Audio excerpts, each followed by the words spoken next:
Breaking the cycle to step forward. Authentic conversations from lived experience and a professional perspective in overcoming abuse with Chris Tuck and Beverley Ann.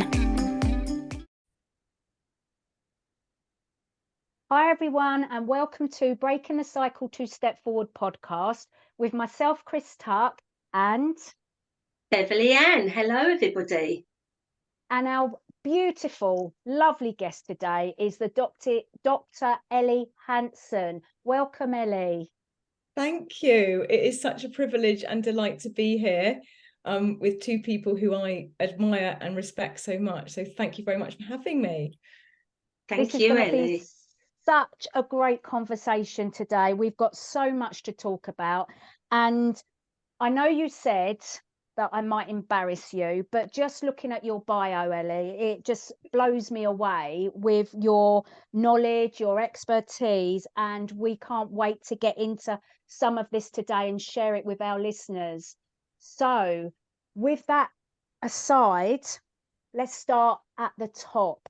You are a clinical psychologist and researcher focusing in on sexual abuse and reducing its impact. Can you just tell us a little bit about how you got into that and maybe the reason why? Yeah, absolutely. So, I think it's interesting. As a clinical psychologist, you are trained to focus on mental health. How can we help to reduce mental health problems, and using therapy and other tools to do that. And, as I trained in it and worked in clinical psychology, what I was finding was that behind a lot of mental health difficulties is trauma. And I was working with many people who had suffered sexual abuse and other forms of abuse in their childhood. And so, just, I guess, the kind of empathy and compassion to do something about that, whether that's through therapy, helping people kind of journey on from it, but also, I really then developed a passion to kind of moving a bit more upstream of the problem as well, and thinking and being part of that collective effort that we're all engaged in trying to prevent it. So the people that you were seeing, the individuals you were seeing throughout your work, were they presenting with a certain set of symptoms or mental health challenges? And did it always go back to trauma from childhood, or was there trauma from childhood abuse, for example, and also mental health conditions? Yeah, it's a really good question. So for a long time, I worked in a drugs and alcohol service, and the way in which that service was set up and how it ran, and I should say that this was before austerity really kicked in, and then it was rejigged. But we as psychologists, we had the luxury, should I say, of working with people where we could do longer term work than sometimes is available on the NHS, with those people who did have something kind of underlying their drugs and alcohol issue, which was usually trauma, some kind of trauma in childhood, or it may be domestic abuse in adulthood. And so we were able to kind of work with people longer term with group and individual therapy to try and help that. So to answer your question, I have very much seen the impact of abuse manifesting in lots of ways, rather than, like you say, one specific mental health difficulty. It may be, like I say, drugs and alcohol problem, self-harm, PTSD, but also it can manifest in ways that might not be as visible sometimes, such as people being very numb and detached from life and actually not feeling very much at all. And as we know, that's a big survival skill. And I'm going to say skill because by detaching from our emotions and our feelings, that's how people get through trauma, isn't it? And it's what comes out later on further down the line. And for some people, it could be years. And as we know, 10, 20, 30, 40, or even longer. So that's our body keeping us well. Sorry, Chris, I interrupted you there, so I'm going to pass back to you. That's fine. But what I was just going to share with you, Bev knows this, but I worked at the Priory Psychiatric Hospital for well over 10 years.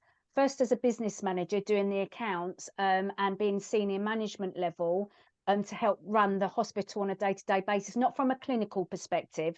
I'm not claiming that, but I got to understand, when I spoke to the patients just in my normal everyday life, was that they were there for a set of symptoms, but that particular hospital at that time really wasn't interested in knowing or working with the cause. And I found that very frustrating. And it was one of the reasons why I actually left in the end. 2 years before I did leave, after my health impacts came up, I retrained as a fitness instructor, and then I helped implement a fitness therapy within the hospital. And I work with what we call the Gen Psych population. I also work with the eating disorders girls, obviously in a way that was appropriate. And I got to hear their lived experiences, and it was the stories that were coming up time and time again. Childhood trauma, that's all I kept hearing. And then I got to thinking, well, how come they're in hospital with the impact, but I'm not, and I'm working? And that really got me thinking as to why are people impacted in a different way, and what can I do that maybe help others that are not living their life like I was living. Pat on the back, Chris. At the time I was thinking, I was doing all right until I got my impact come up and hit me in the face, so to speak. So that's when I left and wrote the book and started my journey of looking back and working out what was going on for me. So it was really important to actually acknowledge that everybody deals with it so differently, and we've all got a different journey, and there should be no judgment.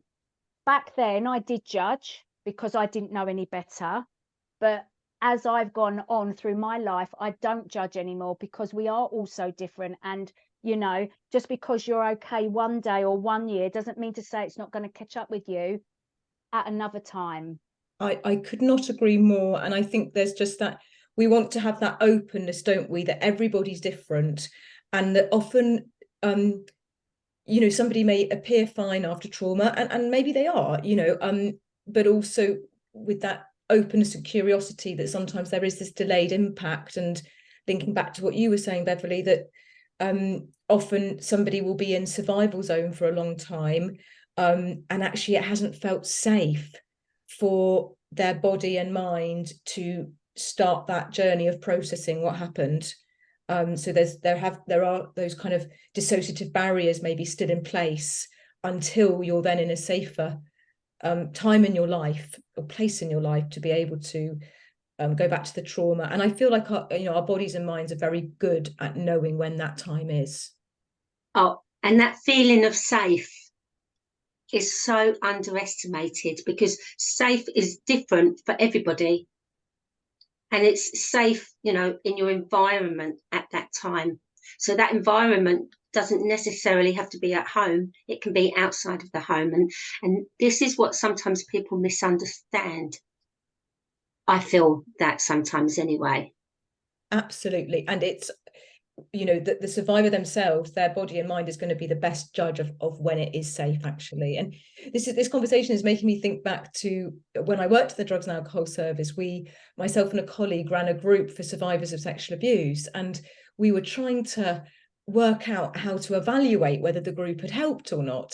It was causing some complexity, though, because you've got all of these kind of standard questionnaires, which is measuring maybe somebody's maybe depression or anxiety, but we were thinking about the different emotions that somebody may have following abuse, maybe a lot of anger or a lot of sadness, or not very much of those things. And really the point that we were getting to was that for one person, a positive outcome is that they feel more anger about what happened, whereas for others it will be that they feel less anger. So it's just that really listening to where somebody's at and supporting them on their particular journey.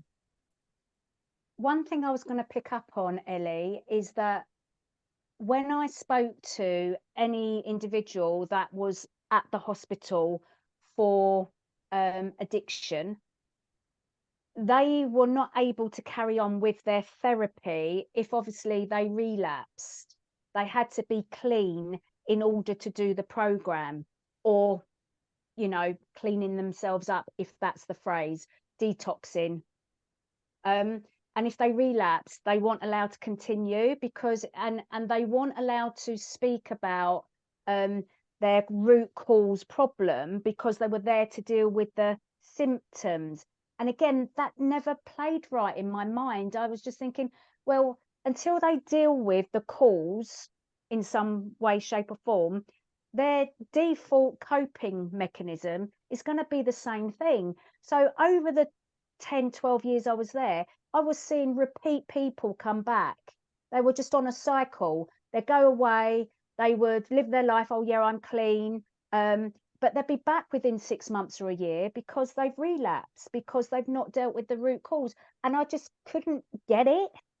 Completely. I could not agree. I've seen this time and time again myself. And, you know, partly we've got here the medical model at play, the medical model of mental health, which isn't actually, you know, it's just focusing in, like you say, on the symptoms and not asking about the why of those symptoms and looking at the root cause.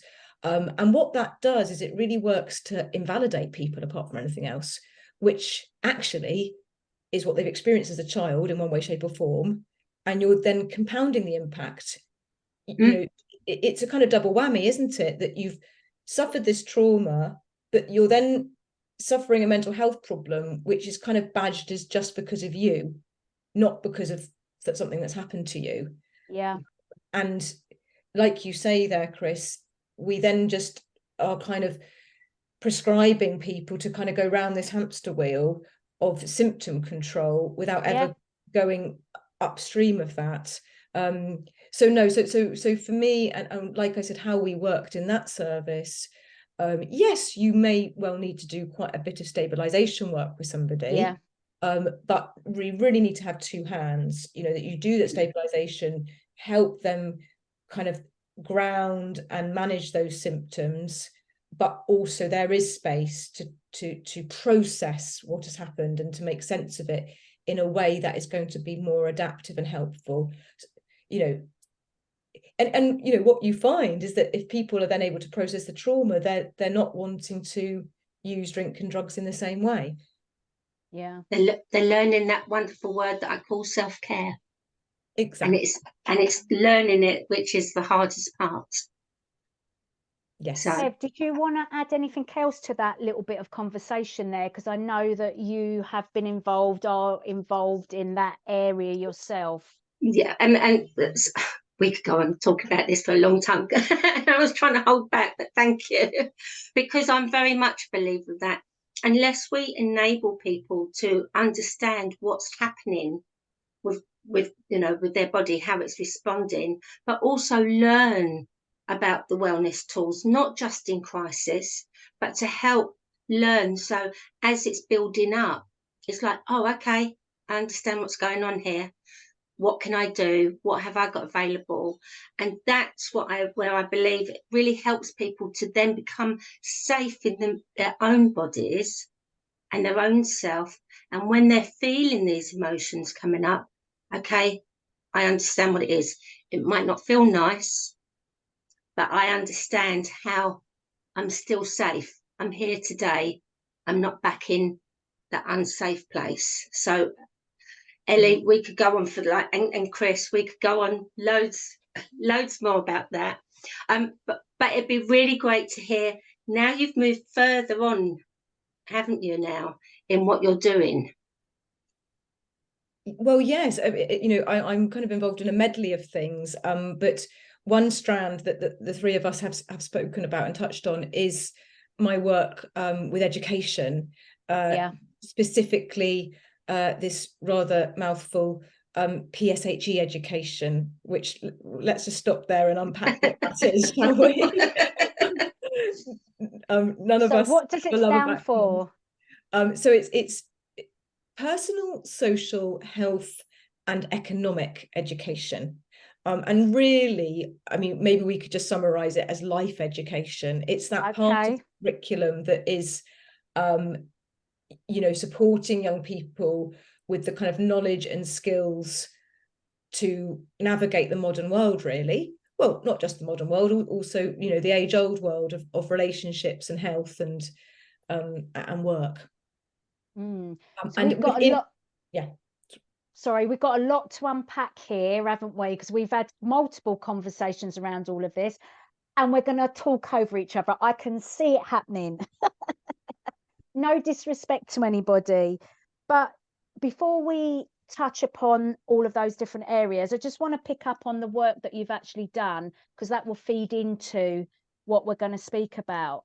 So you've wrote a report called Pornography and Human Futures, and it says it's an analysis of online pornography, the nature and business model and harms that follow.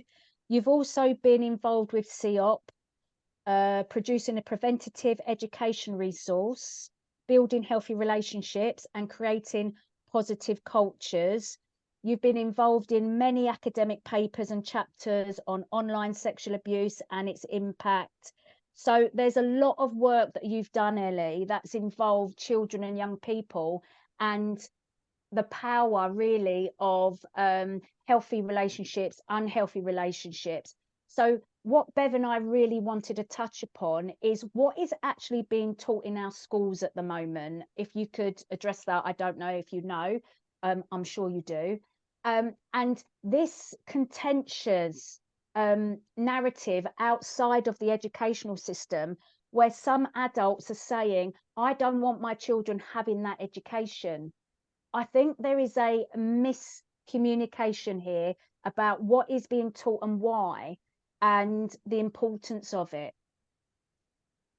Absolutely. Yeah, no, and let's get into the thick of this, because it's such an important topic. And like you say, Chris, there are some misconceptions out there, as well as some valid concerns, and I, there's a bit of a culture war going on at the moment around relationships and sex education, which is part of that wider PSHE that we've just mentioned. And I can see the concerns. I wouldn't want to just dismiss them as, people just don't understand. We need to, like you say, start with what actually is being taught, and then kind of journey from there. And I would say to anybody who's got a real interest in this, it is actually worth downloading or having a look online. I've just got it here, which is the statutory guidance from the government for relationships education, relationships and sex education. So that is the curriculum, and that's a 2019 document, which is in the process of being reviewed. I think it's great that it's already being reviewed, because the world is constantly changing, and this really was a kind of first stab, because it only became mandatory then. So this was, in a way, let's start here, and then we see what's working and what needs to evolve. And because there have been questions raised, it is being reviewed, relatively early, actually. My personal view is that this curriculum is a really good start. And for anybody that's concerned about relationships and sex education, I would imagine that much of it would be quite reassuring to read, that there isn't a lot of things that, to my mind, would feel very controversial. There's a real emphasis on teaching children some really core values around trust and kindness and honesty and care, and consent. So, for me, and a real foundation in children understanding friendships and family, before then building on that with that understanding of sexual and intimate relationships. And that's something that I've got to say is very heartwarming to hear, because we've had conversations on previous podcasts about sex education and what we would like to see within that. And for me, I'm not sure about you, Chris, I won't speak on your behalf, but for me, that's reassuring to hear that that's included in that report. What are your thoughts, Chris? Yeah, as Bev said before, when we've discussed this, from our perspective, being survivors of sexual abuse, if we had had the education around healthy relationships, unhealthy relationships, body autonomy, all of that kind of thing, we feel that we would have been better protected, because maybe we would have had the vocabulary, the knowledge to speak up about what was happening to us. So we just see it, Bev and I, we see it as an important tool to protect children, not for children to take it, you know, they're not responsible for speaking up. We know that. We know it's the adults' responsibility to protect children. But I think there are a lot of children that are being sexually abused that don't actually know that that is what's happening to them. And because they don't know, or they can't voice it or whatever, they aren't able to speak up even if they wanted to. So we just feel that's part of child protection. However, before, I mean, Lawrence Fox, bless him, he's in the news all over the place at the moment this week. But when we've done a podcast before, he was saying that his son came home and said he'd learned that from school, Dad needed consent before Dad kissed him. So I know you've got something to say about that. And Bev and I was like, oh, actually, it's not a bad thing, a child learning about consent. But at the same time, we don't want to take away that innocence and that normal, loving, caring nature side of being human. But it's great that the child is learning about consent. But Lawrence was angry and he wants to shut down PHSCE, whatever the acronym is. He wants to close it down because of that and other things. But I'm just thinking, whoa, we need to just stop here and actually understand why it's needed. Also, our concerns, because obviously sexual abuse affects at least 1 in 4 children and young people at a minimum. No one knows the true prevalence. But it's just like, there's almost like the educational system over here, but it's to get the parents to come on board. We need that extra step to educate the parents as well, so everybody's on the same page and understands why it's all needed.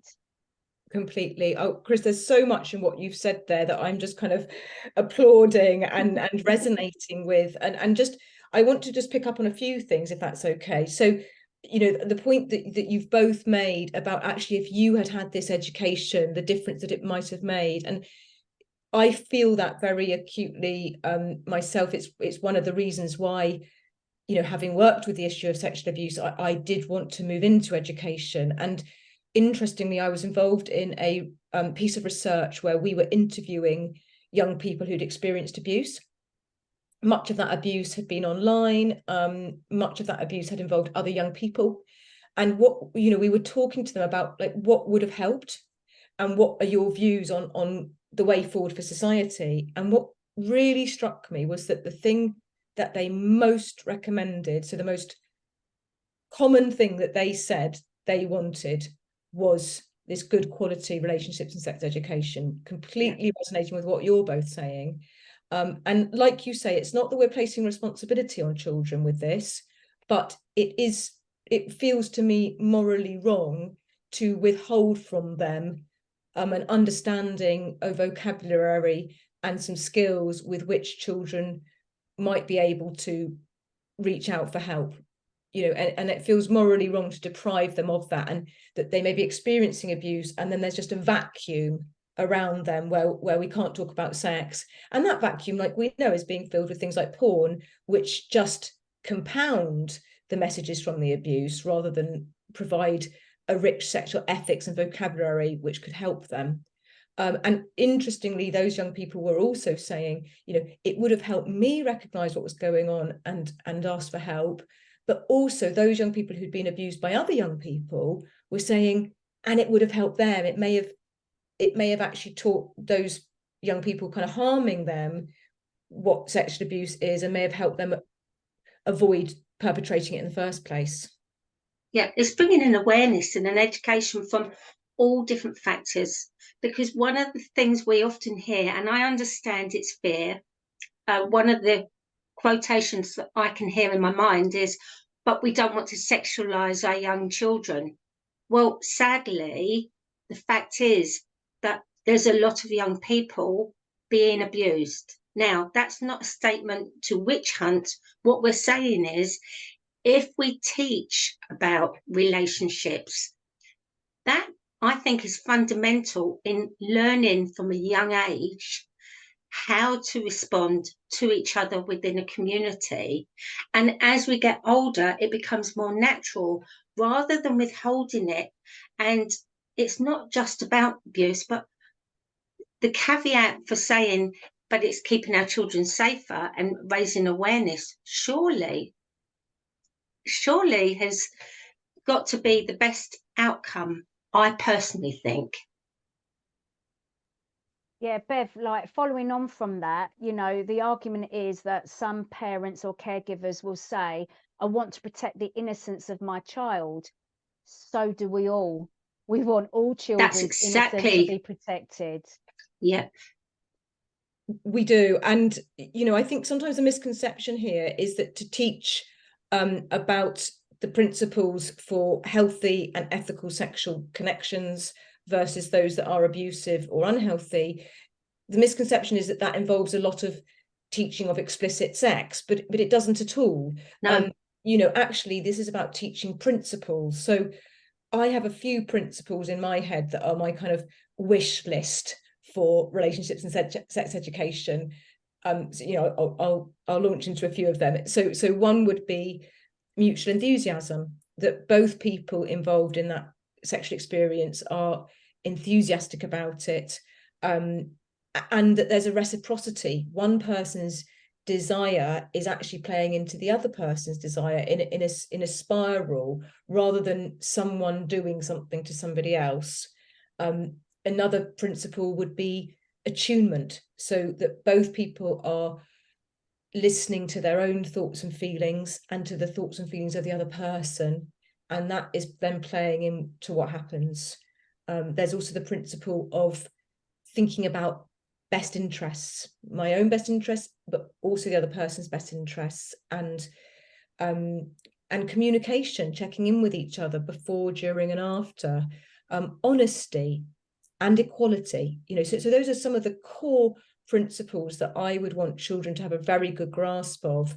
Now, we're just talking about it now. This doesn't involve us going into the explicit details of different sexual acts. You know, No. That's not really relevant. So I do think there's a misunderstanding there. And also, I'd very much welcome a conversation with Lawrence Fox about all of that. I'd be happy for him to come on the podcast. That would be very interesting. Oh, why not? Why not? A good conversation comes from all different areas. It does, doesn't it? But I'm not sure. We should touch him at the moment. What I was going to say, though, is that when you look across social media and in other countries, there are reports from people that report on this, that we are teaching children as young as 4 how to masturbate. And I was like, really? Are we really teaching now children that? Is it really on the curriculum? So I just wanted to check in with you. What have you heard? What do you know about that? Is it true, or is it just... Yeah, so I am not aware of any concrete examples of 4-year-olds being taught how to masturbate. I should start with that. I think, you know, what they're tapping into is a concern that there are some materials out there that are sexualizing children or introducing sexual knowledge at a developmentally inappropriate time. Yeah. I hear that concern. I think there are some problematic materials out there. So like I said, I don't completely dismiss it. What I would be in favor, I think the curriculum itself is not suggesting anything of the sort, you know, but that's not to stop people devising materials like that and some schools to be implementing them.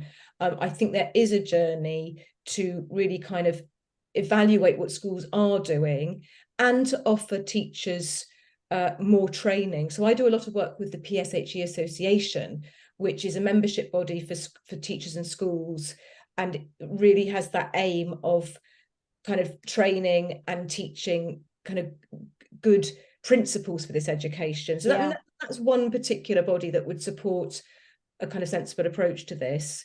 I'm not saying it's the only one, but you know, I think that there is a journey there with teachers being trained in this to a more thorough and deeper level.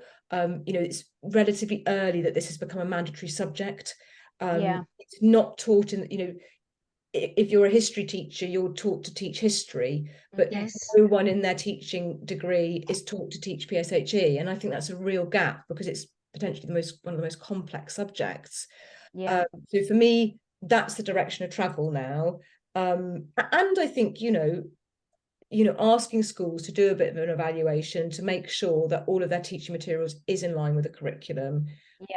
And, you know, they're hearing these concerns and that they're checking things. And, you know, the sex education needs to be age appropriate. We've always said that. So as children become young people and young people hit, you know, puberty, then there will be, obviously, as nature's intended, there will be some exploration going on. And there's nothing wrong with that. As a survivor, I have my own personal issues all around that, and we've spoken about that before. But in a normal, natural environment and growing up, then self-exploration will happen. Should schools be responsible for teaching that age appropriately? I don't know. I just don't know. It's a bit, I'm a bit uncomfortable with all of that, but that's a personal thing. But if they don't learn it from a valid source, as in all areas are talked about age appropriately, then they will turn to porn online. So can you talk a little bit more about your work with all of that, and why you feel, or why we know that it is an issue with our young people now, because they think that porn is relationships, and it just isn't, especially if it is not conducive to being healthy and appropriate. Yes, I mean, I think it's a massive issue that is really kind of affecting a climate change across our society in terms of relationships and sex. But, you know, people are uncomfortable kind of going there a lot of the time. So, you know, one of the things that I feel is that porn is both everywhere and nowhere. You know, it's having so many people are watching it, and it's distorting things, but there aren't as many of these kind of conversations as there should be about, you know, what is going on here with this huge cultural change. And, you know, when we look at pornography, again, people might have a kind of misconception that, oh, we're just talking about sex and nudity. Well, no, we're not. The porn industry is pushing certain sexual scripts that fundamentally make it money. So if we think about, you know, the human mind, we have a potential, there's such rich potential. Our sexuality has a multitude of potentials. You know, people can be turned on by a variety of things. You know, but which doors in our mind do we want to go through? And some of those doors of our sexuality are healthier to go through than others. And fundamentally, sexual scripts, a sexuality that is based around trust and it being personal, you know, that actually that sexuality is because of this attraction with this other person, and there's a chemistry there. Now, that might be in a long-term committed relationship, it might be in something very short-term or a one-night stand, but fundamentally there is that connection between two people, and I would say that's really key to healthy sexuality. Now, porn can't make money from that connection between two people. It can't get into that space, and if it does, then something's fundamentally changed, isn't it, once you kind of monetize that space? So it kind of sidelines relational chemistry-based sexuality. It dismisses it. I mean, I've even got many examples of it actually sneering at that kind of sexuality and denigrating it. And in its place, it pushes these impersonal sexual scripts. So, you know, sex is about just following your arousal wherever it leads, that's sexual freedom. And, you know, sex is about dominance and transgression, or you know, manipulation and persuasion. And it's, you know, very laden with gender norms that women like violence and want to please men, and men should be in control and, you know, be dominant.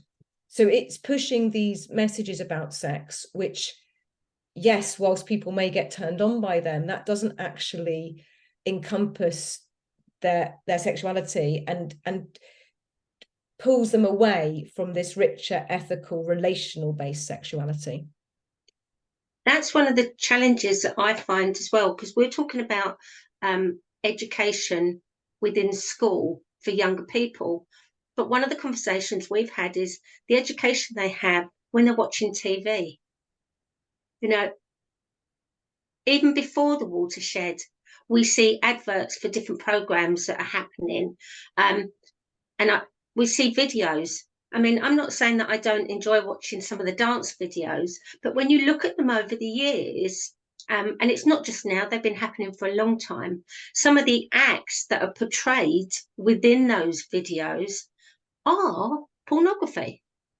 When you look at the pornographic messaging that's coming through, as you've just said, our children of all different ages have access to that. And that's where the messaging is being time and time again processed to them.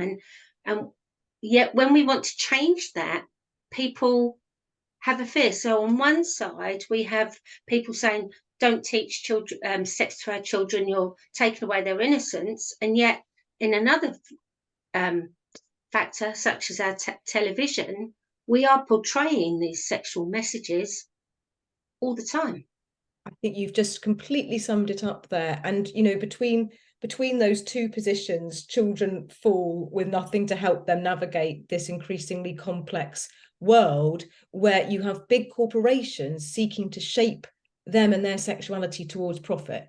You know, and actually that's a real scandal. And, you know, I think what we here are advocating is a third way where children are protected from that kind of content, as well as given a framework of healthy sexuality, like, you know, you were saying earlier, a vocabulary, and an understanding of the kind of sexual experience that we can say is good and healthy, which will help them then also spot those forms of sexuality, those sexual scripts that may pull away from that. I think it's also really important just to address the word pornography as the word, because Bev and I have spoken about this before, Ellie, and to us, pornography means consensual sex, acts of sex with two consenting adults. So some people that do work in the sex industry, they may not be consenting. So I just want to add that in there. But usually porn is thought about as adult footage between consenting adults. So when they come along and say child porn, it literally grates on us, because that in itself often makes it seem like it's consensual, where porn and child should not be in the same phrase. It just shouldn't. Yes, and I yeah, absolutely. And I mean, for me, if I have to say, my own personal experience of the phrase child pornography is actually a real, for me, it works to say that's abhorrent. You know, I'm not saying that it's, I totally hear you about it's not an appropriate phrase, but there's a kind of grappling around language with this, isn't there? Because we've now got the phrase child sexual abuse material, which replaces child pornography, and that's then shortened to another acronym, which is CSAM. Now, my slight issue with that is that it kind of puts the horror of this behind an acronym. It softens it, doesn't it? It does. And in a way, should we be saying images of child rape? You know, actually, let's bring the focus back to the, you know, fact we're talking about something that is really abhorrent here. Yeah. And ensuring that people do feel the emotion of this, rather than Yes. with acronyms that can kind of sanitize the whole thing. Yeah. Yes. So that phrase, child pornography, for some it's abhorrent, but for others, because they just hear the word pornography, they, oh, so child pornography is acceptable, is it? That's how some people's minds work. So it's just like, no, it's not acceptable. But I get where you're coming from. I never thought about it before, about CSAM and it all being softened down. It's a tricky one, isn't it? And maybe, you know, I'm not saying we get rid of the term CSAM, but we might just need to do a bit of unpacking of it when we talk about it, so that we always keep the heart of what we're doing, aren't we? And you know, and the horror, the horror of what children are going through, and that we want to protect them from. And this often, I feel, gets missed, because there's one side that says, and I understand this, I'm not denigrating anybody, but we're looking at it from all aspects. There's one side that says we don't want to sexualize our young children.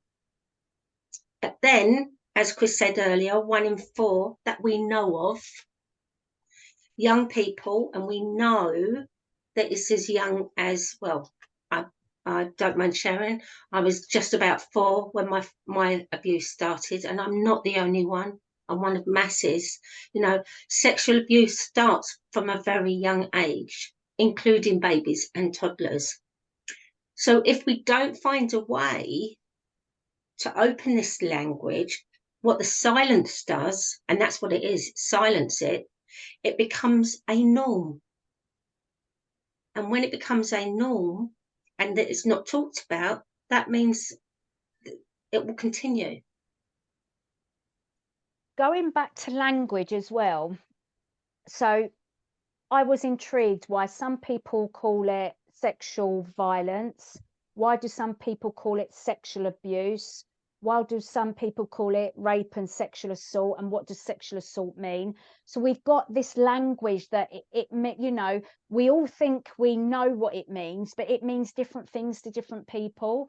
So especially globally, when you look at globally, they call it like sexual violence, but not all abuse is violent. There is a lot of misplaced, can you see me get my back going up here, misplaced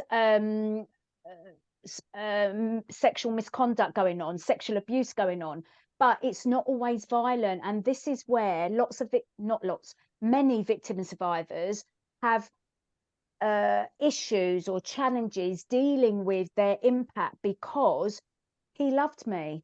Yes. I love him, especially if it's like family, dad or granddad. But yeah, I understand that what he did to me wasn't right, but he loves me and I love him. So there's a lot of stuff. It's so complicated. It is complex. And I think maybe what we're saying is that we kind of need all of these words, and we need to use them in an expansive way, so that nobody feels excluded by the language. Because like you say, you know, many people are not going to relate to that word violence. So if they only hear the phrase sexual violence, then there's the risk of thinking, well, then I'm not a survivor of this. And I've recently been doing a real focus of my work recently has been around sibling sexual abuse. And what we find is many survivors of that, they feel like they don't belong in the world of survivors. You know, well, actually, it maybe it was consensual, or you know, it doesn't fit maybe the stereotype of adult to child, or maybe it started off as something that was an experimental sexual play, and then it changed as time went on. And so that makes it harder for them to recognize that no, it was still abuse. And you know, you can validate the impact that it has had, and go on a journey from that. Absolutely. Going back to what you just said, Ellie, we've touched upon this before as well. There are incidences where young children particularly will just be playing and exploring. How do we as a society or professionals, how do we separate an incident of play innocent play and exploration to something that may develop more into some kind of sibling sexual abuse? What are the parameters around this? It's a brilliant question, and it is a question that has plagued the kind of researchers in this field, I have to say. And I've just read umpteen papers that say, oh, we don't have a definition of sibling sexual abuse, because where do we draw the line? I actually think that, we can draw the line. And we know we do need to be doing more research on what is kind of normative, age appropriate sexual play, and we know that does occur in children across the age range, and we do not want to stigmatize or shame that at all. But I think for us to be then noticing that it's actually something that's problematic or abusive, there are certain things that we can be looking out for. So, for example, is it kind of compulsive? Is the child engaging in it even when somebody's kind of diverted them or given them a boundary there? Now, again, that might not mean that they're abusing anybody, but it might suggest that there's an issue there for that child that they need some more support around. If we're then looking at abuse, we need to be thinking about, is there any kind of power differential between those two children? Is there any kind of coercion? And also, how mutual is this? Is this one-sided or not? And so I think if you kind of go through a bit of a checklist of these different indices, you can quite effectively differentiate something that's at one end abusive, then moving down a peg, problematic or inappropriate, but not necessarily abusive, and then the line between that and actually something that's quite normative that we really don't want to clamp down on, because that then just shames something that's perfectly okay. And that's where isn't it? Let's not talk about, Bev. And that's where I think, coming right back to the beginning, when we are talking about relationships, about consent, understanding, I think that in that area really shapes it, really defines it. Because the other thing that I think is important for, particularly our listeners to hear about, that something can start being consenting, but that doesn't mean to say it's set in stone. Exactly. And it can change. It could be, actually, no, thank you, but no, my consent has changed for whatever reason. Exactly. And maybe sometimes a child is experiencing something, like you say, that may have been between, two children. It felt mutual at one point, and then actually they don't want it, but they don't know how to say that or express it. And so they can even feel that they are consenting. And so then that really plays into the kind of self-blame and confusion about what happened, which is why I am keen that when we teach about sexual abuse and healthy sexual relationships, yes, we do include consent, but that isn't the be all and end all.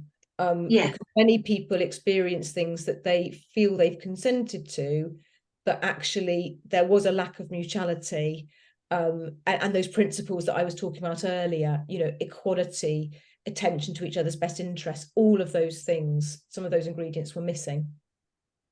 So we're talking about children here, young people that understand what we're talking about. We're not talking about youngsters and all of that, because they're going to have no grasp on any of this. They're not going to be able to think about any of this logically. So it needs to be, as we said, all the way through, age appropriate. I agree. And I think a kind of spiral curriculum, and the three of us have in the past talked about the pants rule, for example, from the NSPCC, which is a really nice starting point, teaching young children just some really clear things that they can expect in from the people around them in terms of respect and boundaries. And I think that's a beautiful place to begin, which can then be built on as children grow older and they can take in more information about this. And I'm glad you said that, Ellie. Sorry, I jumped in there. Because for me, when we talk about certain areas, one of the things I personally have found challenging, and it does come from my own experience, is the fact that sometimes we the abuse can happen outside of certain areas, because there's things that, you know, as a child, young person, you're being asked to do. So that's where, as you said, expand on it as we go along, which is good to hear. I'm also going to be the bearer of bad news. We've got another 10 minutes. So we need to be aware of that, because for anyone listening, you know that I'm the one who's watching the time. And we could really carry on, because Elly, you've done quite a bit of work with the NSPCC yourself, haven't you? I have. So yeah, that actually is the sibling sexual abuse work that I've been doing recently is to inform their work on this issue. But yes, in the past I've done various other things with them, including working with young people with harmful sexual behaviour as part of in one of their teams. I want to pick up on some of the points that you guys have just said. Now, going back to potentially sibling sexual abuse or same age abuse incidents, let's call it that. Some professionals, if they see that or hear about it, they will go, oh, it's just tomfoolery, it's just playing around, where in fact the impact can be catastrophic on one of those people within that incident. Or on the other hand, it's like, oh my goodness, this has happened, we've got to separate them, we've got to do this. So it seems to be extremes. There doesn't seem to be, from where I'm sitting, an actual sort of pragmatic and common sense point of view being taken from the professionals that I hear and see what's going on. Have you got anything to say about any of that, Elly? Well, I completely agree with you, and your perception is very much backed up by a lot of the kind of research on this, that there can be those two professional responses. And you know, that's why we've been kind of doing this work, really, that there is an increased focus on helping professionals, like you say, kind of take that third way, where it's not minimizing it, but it's also not catastrophizing it. It is that assessment based. Let's actually stop and think what has gone on, really listening to both children or however many children are involved, and you know, not forcing a certain narrative on these children or family until we kind of know more, and they can develop their own, you know, their own language and understanding of what's happened. So in these kind of situations, what I would really be advocating for is that both children do have some therapeutic support, which may be quite different in focus. You know, if this is behaviour from one child to another, then the child who has harmed will need some work around that, versus work that's more trauma focused for the other child. But I would also be advocating that support for parents, and possibly also for other siblings as well, because you know, if sexual abuse happens within a family, then everybody's affected, and often the other children and their needs are kind of missed, actually. And so yeah, kind of really advocating a whole family approach that is thinking about safety, it's thinking about healing, and it's also thinking about justice, you know. And I mean, that's a big word, you know, but I think, as we know, the criminal justice system, you know, rarely delivers justice. But are there other ways that we can think about justice in these very complex family situations? And I'm really keen to have those conversations. I think also from the work and what we heard through the independent inquiry into child sexual abuse, when sexual abuse took place within institutions, I remember one survivor shared on many occasions that there was a culture of just allowing the sexual abuse to happen. So it was almost like a rite of passage for the older boys in these institutions to sexually abuse the younger boys, and it was just accepted and it was normalized. Yet that boy who spoke up as a man said it was just the most horrendous thing that the impact of it is just turned his life upside down.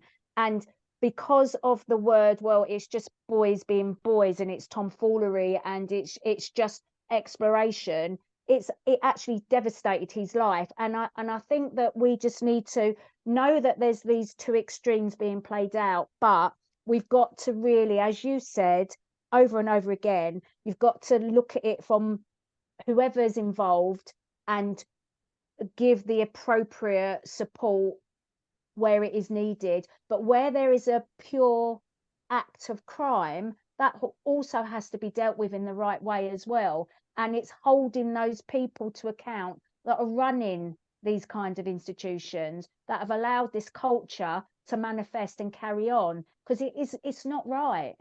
It's not right at all. And as we are coming to the last 5 minutes and thinking about to wrap this up, I know I'm looking at you, Chris, making your faces. Elly, I'd like you to think, and I am putting you on the spot here. You know, I've got a couple of minutes to sort of bring this to an end. And how do people, after listening to this, what would you advocate for them is their next step when approaching the schools, when they ask them about, you know, PHSCE, what's going on in the lessons, etc. What would you recommend to anybody listening to this podcast today? Well, I think you've kind of said it in your question, which is having that conversation. I think that's brilliant. You know, and it links into what you were saying as well, Chris, that there needs to be that two-way conversation between schools and parents. You know, it is completely fair enough if parents have questions and maybe have concerns, and I would just really encourage that dialogue. Schools then should be providing parents with a good outline of how they are meeting this curriculum that we've spoken about. You know, what materials are they using, and also the question is, you know, how can parents support this, because this is not work that schools can do alone. So I would suggest that schools are supporting parents as well in reinforcing this education back at home. One of the issues we always highlight, though, Elly, is the fact that if abuse is taking place at home, those parents will not want their children having this education, because obviously they won't be able to carry on doing their abuse, sexually abusing their children. So this is why it's so important for us to know that this education does exist within the educational setting. So it is out of the hands or in the power, not in the power of the parents who could potentially be abusing their children. And that's why I think that's so important. Yeah. And it's why this education, it needs to be statutory. You know, every child has a right to it. Obviously, we're not talking about education that is inappropriately sexualizing children, but we're talking about this kind of clear education on these principles. I come back to the words of Gail Dines, who does a lot of work in America around pornography, who just summed it up for me when she said, you know, children have the right to author a sexuality that is rooted in intimacy, respect, and connection. You know, I fundamentally believe in that right, and that is a huge motivator behind the work that I do. Yeah.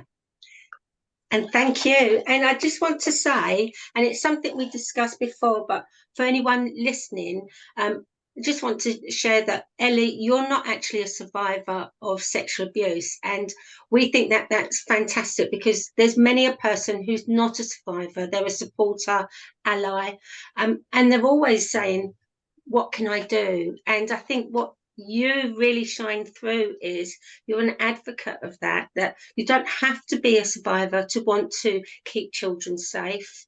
You know, it's about having that passion.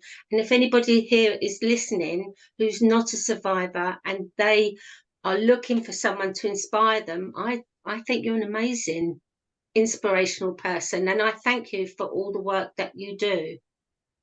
So that's kind, and I thank you both, and I really resonate with that this is, you know, the work to tackle abuse is a huge collective effort. It needs us all, doesn't it? And surely we all want to live in a world where children are free from abuse of all kinds. And yeah, we all need to get involved in that effort, whoever we are, whatever experiences that we've had.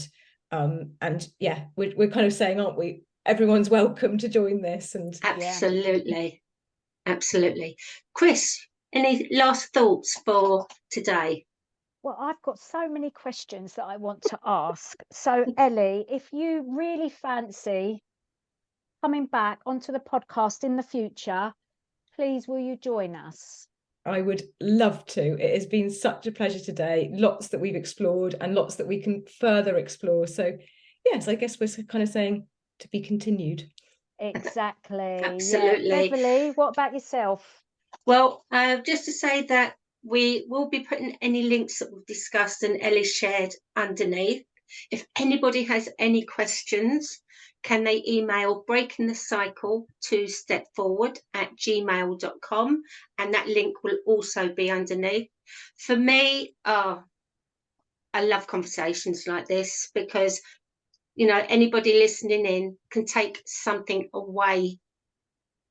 And, you know, it will either be something that inspires them for their own recovery or something that gives them knowledge. And hopefully the next person that opens up to them, they'll be able to sit there and say, oh, actually, I'm listening to you and I hear you. So, yes, thank you for today, both of you. And that's it. It's time to say goodbye. Bye, everyone. Bye-bye, everybody. Bye. Thank you.